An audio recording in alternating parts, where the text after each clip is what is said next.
สวัสดีครับผมวันนี้ผมได้มีโอกาสเป็นวันสงกรานต์ครั้งที่13 เมษายน 2559 นะฮะวันนี้ได้มีโอกาสมาแคมป์กัมพูชานะพอดีได้มาเห็นการจัดพิธีแบบเดิมๆคือการรดน้ำขอพรผู้ใหญ่นะครับซึ่งเป็นภาพที่สวยงามที่เมืองไทยเราก็ยังมีอยู่แต่ก็หาดูยากแต่กัมพูชายังมีความดั้งเดิมอยู่นะครับเป็นภาพที่สวยงามมาก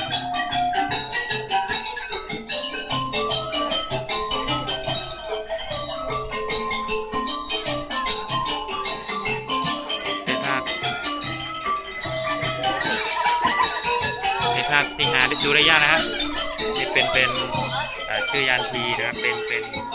หน้าหัวหน้าแคมป์กัมพูชา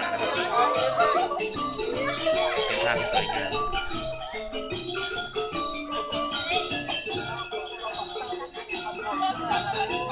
ก็จะมีการขอพรผู้ใหญ่ผู้หลักผู้ใหญ่นะครับที่มีอยู่ในแคมป์นะครับที่มีที่เป็นผู้หลักผู้ใหญ่ที่เด็กๆนับถือนะครับส่วนมากก็จะคนมีอายุมากที่สุด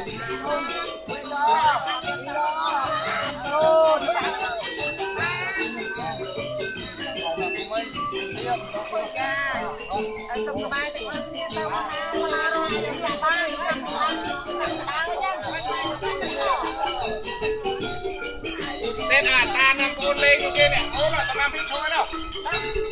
นำโอนเลงแล้วสวยๆนะจะได้ลง YouTube จะได้ส่งไปตลาดลิ้นนี่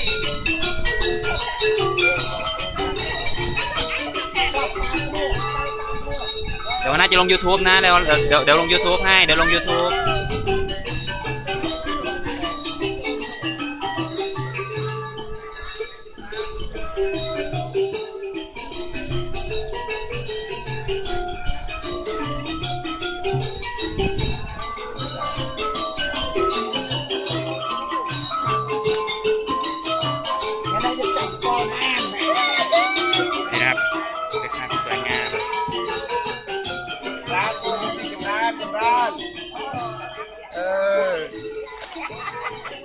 รอการกระนาดเมียน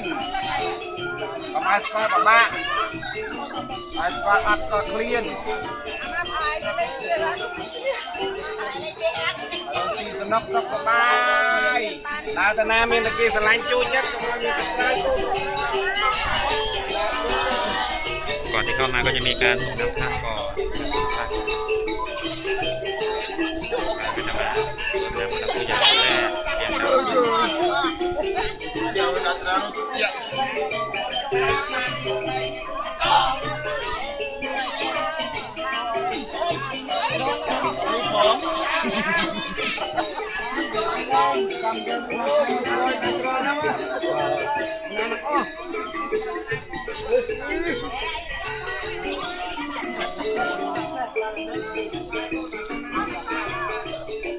นี่คือหน้าตาสาวกัมพูชานะครับ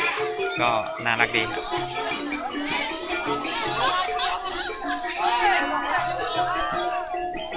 ด้านหลังก็จะเป็น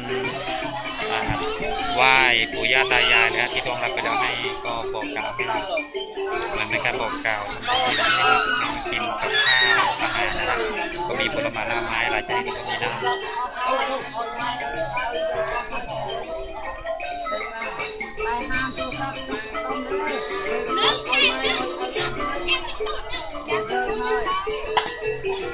คนกัมพูชาก็จะต่างจากก็จะยังคงประเพณีที่เราเคยทำมากันตลอดยังมีเห็นกันอยู่คนกัมพูชาส่วนมากก็จะเข้าวัดสอบถามเราเพิ่มว่า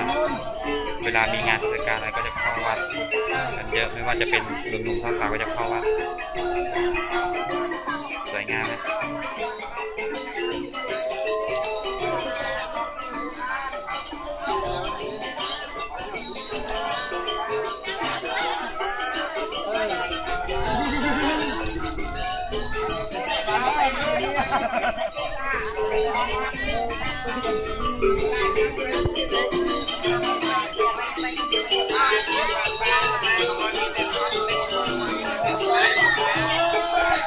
ครับเพราะ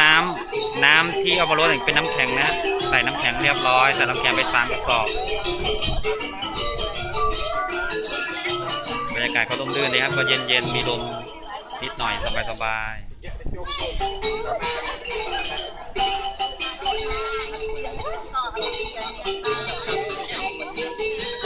อันนี้ก็แม่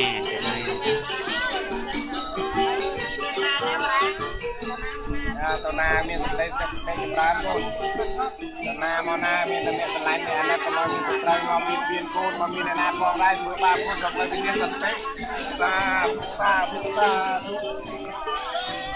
เราสิเบียนบ้านคนมีตรงนั้นการเมียนในตอนคนมนุษย์จักในตอนจักก็ต้มใจจะมีเป็นชอบเป็นร้านโน้นวันนี้เอาแบบเป็นร้านเป็นภาพที่สวยงามดูแล้วซึ้งครับในการอวยพรเป็นภาษากัมพูชาก็ขอให้มีความสุขมีความเจริญนะฮะมีสุขภาพแข็งแรงประมาณนี้เนี่ยเอาไปเพิ่มคณะมีแต่เยี่ยมด้านขอให้ลูกเรียนเป็นสุขในนี้แต่โชคลาภลูกไหลมาเทมาสาธุสาธุ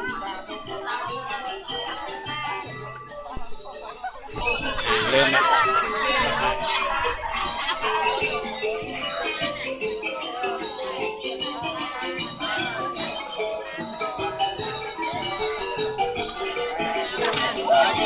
มีแต่เป็นสักคนในจิตร้านตัวนะมันมีแต่เด็กสไลด์เนี่ยรองานมันมีแต่ซ้อนเติมมีแต่ร้านมีแต่ร้านมีแต่ร้า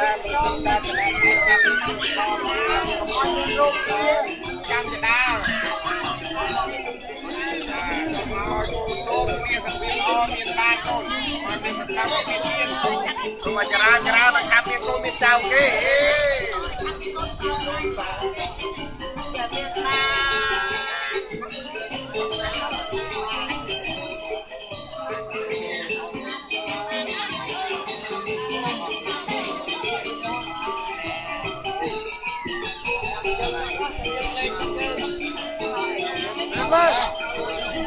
อะโมกทำไมไม่ออใส่รองเท้า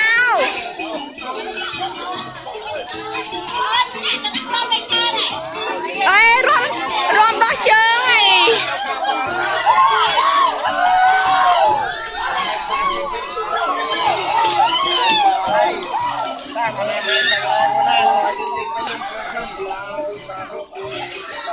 อะโมก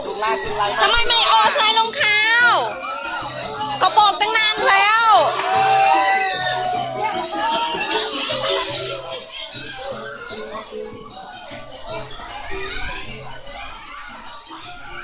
ไม่เจ็ดจบมาชื่อดำไหนจงโรตีเมียนบาไอ้ก้นดอดดันวิเมินสาธุ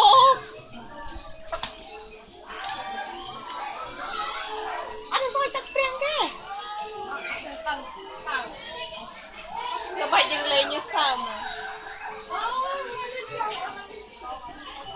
ở trong nó lên thế này tàuไปnhập tao nè thì tiên thiệp thì đã bán rom lên nhỉ nó lên nâng ai cái ơi lên vì mà năng tàu thì tiên thi có đã bán rom mày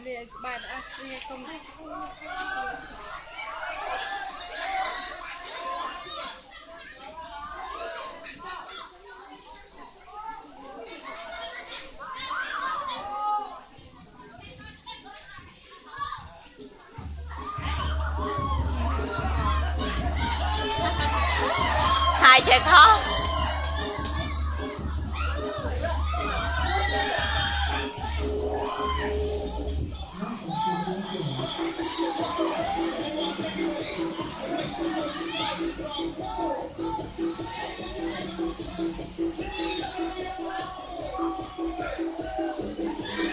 ôi ai chơi cái mà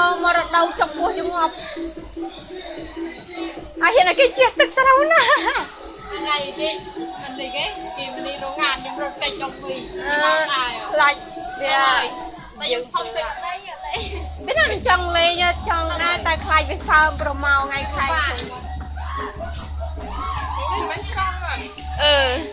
anh muốn kêu